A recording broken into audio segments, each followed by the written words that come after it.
ESG 경영 한 번쯤 들어보신 적 있으실 텐데요. 환경적, 사회적 책임을 다하고 투명한 기업 지배 구조를 통해 지속 경영한 성장을 의미하는 ESG 경영이 갈수록 더 많은 관심을 받고 있습니다. 이 ESG 경영이 기업의 생존과 성장의 필수 요소로 자리매김하고 있는 가운데 노사가 함께 더 나은 환경으로 나아가려면 어떤 방안과 노력이 필요할지 이야기 한번 나눠보겠습니다. 김영기 산업정책연구원 원장님 모셨습니다. 안녕하십니까? 네, 안녕하세요. 네, 반갑습니다. 네, ESG 경영이 사실 투자와 금융에서 시작이 됐잖아요. 그런데 이제 시장과 기업을 조금씩 바꾸고 있습니다.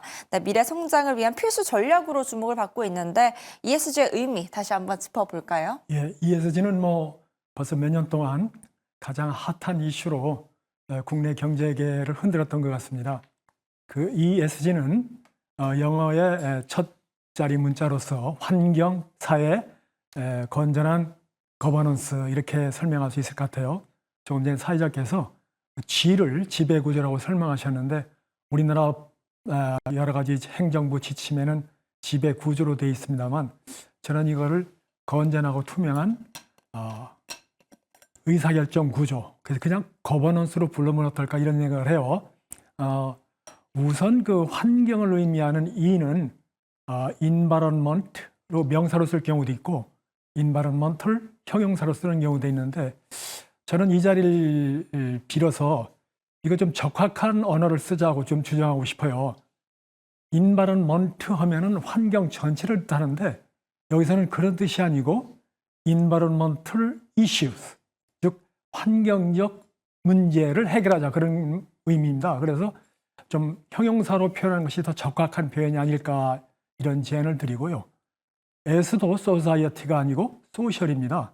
사회적 이슈, 소셜 이슈를 해결하기 위한 것이거든요. 근데 거버넌스는 그럼 왜 그 거버넌스를 쓰냐? 이거는 거버넌스는 영어 문자에 형용사가 없는 단어입니다. 그래서 그대로 거버넌스 이슈라고 합니다.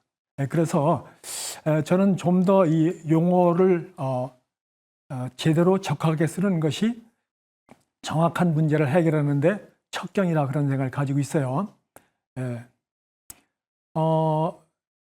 환경적 이슈 그러면은 지금은 너무 탄소 문제에 집중돼 있는데 사실은 탄소 말고도 생물 다양성 문제, 그다음에 순환경제, 그다음에 폐기물의 문제, 그리고 용수의 문제, 그리고 공기 등 다양한 분야를 포괄하고 있습니다. 그래서 앞으로는 우리나라가 좀 더 이런 분야로 이렇게 확장되는 그런 ESG를 하면 어떨까 하는 제안을 드리고요. 소셜 부분에서도 아주 다양한 이슈들이 많습니다. 그중에 가장 중요한 것이 노동이라고 생각하거든요.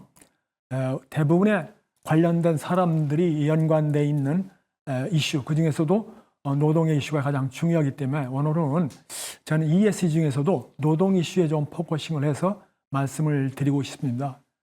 그다음에 거버넌스, 지금 지배구조라고 말씀을 드리고 있는데 거버넌스는 사실 잘 다루지 않는 분야입니다. 왜냐하면 이게 주총이나 이사회나 감사위원회라든가 또는 법적 준수 이런 들을 의미하는데 이게 사실 우리한테 별로 다가오지 않습니다. 그러나 굉장히 중요한 부분입니다. 이 의사결정 구조가 건전하고 투명해야만이 환경적 이슈나 사회적 이슈도 해결할 수 있는 것이거든요. 네, 그렇죠. 네, 그런데 그렇다면 ESG 경영 철학이 대두가 된 이유나 그 배경에 대해서도 한번 짚어봐도 좋을 것 같거든요. 예, 1950년대부터 자본주의가 이렇게 발달하면서 여러 가지 이제 산업화가 되는 과정에서 문제점이 많이 도출이 됩니다. 그러니까 기업 입장에서는 비용은 외부로 집어던지고 이익은 내가 가져오는 이런 이중적 잣대를 가지고 하는 경우가 좀 있었습니다. 그러다 보니까 사회적으로 많은 이슈가 발생하는 거죠. 그래서 폐기물이 많이 방출되고 그러면서 공기가 나빠지고 그리고 그걸 우리 일반 국민들이 그런 나쁜 영향을 받게 되는 거죠. 그래서 이런 문제를 해결하기 위해서 이슈가 이제 된 거고 이러다 보니까 과연 우리 지구는 지속 가능한가 하는 지속 가능성이 굉장히 중요한 개념으로 들어오게 됩니다. 사실은 우리가 지속 가능해야 우리뿐만 아니라 우리 후세들한테도 좋은 환경을 넘길 수 있는 것이거든요. 어느 인디언 부족에서 나온 얘기인데 우리 자연은 우리 후세들 걸 우리가 빌려온 거다. 그 빌려온 자연을 잘 보존해가지고 후세들한테 그대로 넘겨줘야 된다. 이런 개념을 가지고 있어요. 이렇듯이 우리가 이 자연환경을 잘 보존시키는 것이 우리 세대들의 지속 가능성을 담보해 주는 것이거든요. 그러다 보니까 기업의 사회적 책임이라는 말이 나왔고, 그리고 기업의 사회적 책임이라는 말은 굉장히 좋기는 한데 자발성이 있기 때문에 잘 지켜지지 않았을 때 어떤 대응 방안이 없습니다. 그래서 투자자들 입장에서는 이것이 제대로 지켜지기 위해서 ESG라는 아주 명확한 개념을 도출해냈고, 이것이 잘 지켜지지 않으면 제재가 가도록 하고 투자에서 제외시키는 그런 강력한 지침을 만들었고, 앞으로도 그렇게 강화될 거로 생각하고 있습니다. 그래서 앞으로 우리 이 생태계는 점점점 규범이 강화되는 규제의 시대가 되지 않을까, 이런 예측을 해봅니다. 네. 기후위기로 인한 자연 문제가 대두가 되면서 자연환경을 좀 유지를 하는 것이 후세와 또 우리 시대에도 도움이 되는 것이기 때문에 지속 가능한 경영이 좀 대두되지 않았나, 네. 이런 말씀을 해주셨습니다. 또 아까 말씀을 해주셨지만 가장 중요한 게 노동 이슈라고 말씀을 해주셨거든요. 이와 관련해서도 질문을 좀 드리겠습니다. ESG가 기업이 근로자를 보는 관점을 바꿔줬다라고 했는데, ESG가 말하는 노사가 함께 지속 가능한 미래를 만들어 나가려면 어떤 노력들이 필요할지 좀 설명 부탁드릴게요. 우선 그 설명을 하기 전에 우선 ESG가 어떻게 추진되냐를 보면 대부분 경영자들의 관점에서 ESG의 전략을 짜내고 그것이 제대로 작동되도록 시스템을 갖추고 또 근로자들을 훈련시키고 이런 과정을 통해서 ESG를 추진합니다. 이러다 보니까 대개 탑다운 형식입니다. 이 탑다운은 반드시 필요한 필수 조건이긴 합니다만 충분 조건은 되지 않습니다. 우리가 어느 한 부분을 바꾸려면 ESG가 제대로 우리 생태계에 작동이 되려면 충분 조건이 있어야 되는데 그것이 근로자들의 참여, 노동조합의 참여라고 보는 거거든요. 그래서 이 노동조합의 참여가 바로 버텀업이고 탑다운과 버텀업이 함께 어우러져 있을 때 ESG는 강력한 힘을 발휘하면서 우리 사회를 바꿀 수 있다. 이런 측면에서 저는 노동조합의 참여를 요구하고 있는 거고, 제가 개인적인 경험을 말씀드리면 2010년에 LG전자에서 CHO로 일을 할 때 노동조합과 상의를 통해서 노동조합들이 사회적 책임을 지도록 하는 선언을 하게 만들었습니다. 기업의 사회적 책임을 CSR, Corporate Social Responsibility라고 얘기를 하는데 노동조합도 똑같은 책임이 있어야 된다. 그래서 USR, Union Social Responsibility를 만들었고 노동조합 스스로가 USR를 하겠다고 발표를 했습니다.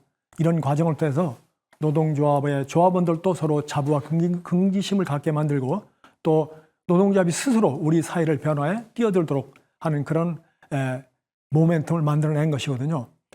그래서 저는 오늘 제가 노동과 ESG라는 책을 발간하면서 노동조합들이 이 분야에 좀 책임을 가지고 들어오도록, 그래서 노와 사가 함께 우리 사회를 지속 가능한 사회로 만들기 위한 방법을 제안하고 있는 겁니다.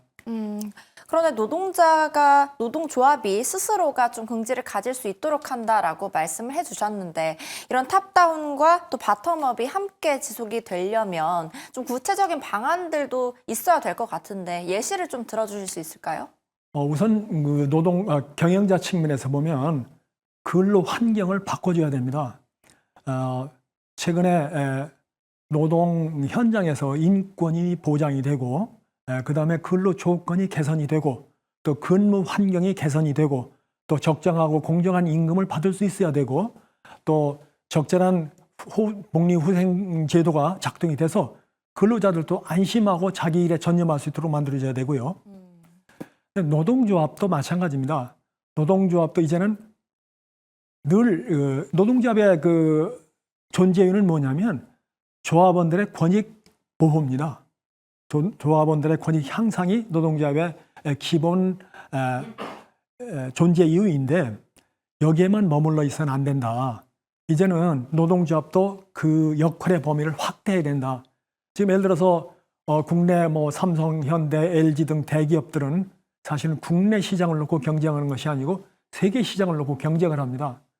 그런데 노동조합이 국내 시장에만 머물러 있어서는 같은 높이의 일을 할 수 없기 때문이죠. 그래서 노동조합도 글로벌 시장으로 눈을 돌려야 되고 그 시각을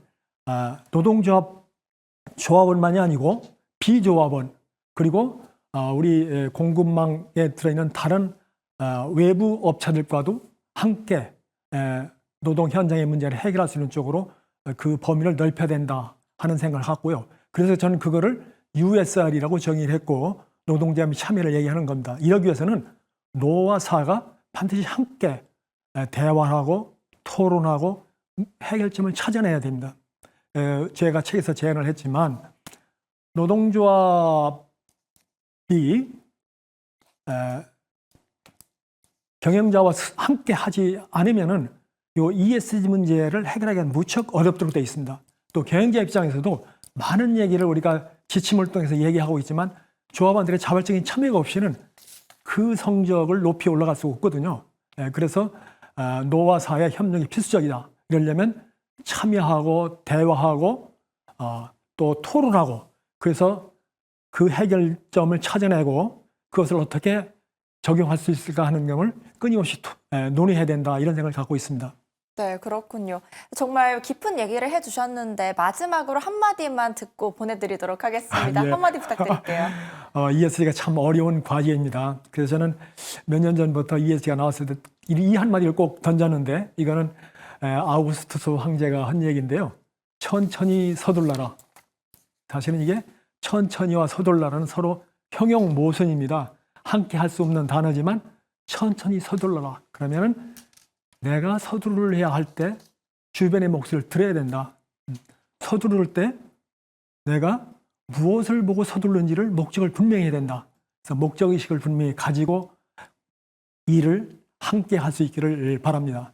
그래서 마지막으로 제가 한마디 하려고 했는데 사실은 제가 만든 모델은 노와 사가 함께 협력을 통해서 ESG를 수단으로 해서 UN SDGs 목표를 달성하면 우리 사회가 지속 가능한 사회로 바뀐다, 건강한 사회로 바뀐다 하는 생각을 가지고 있습니다. 네, 그렇게 지속 가능한 경영이 또 예. 실천되면 좋겠습니다. 지금까지 ESG 경영과 특히 노사 관계에 대해서 알아보는 시간 가졌습니다. 오늘 말씀 감사합니다. 예, 감사합니다.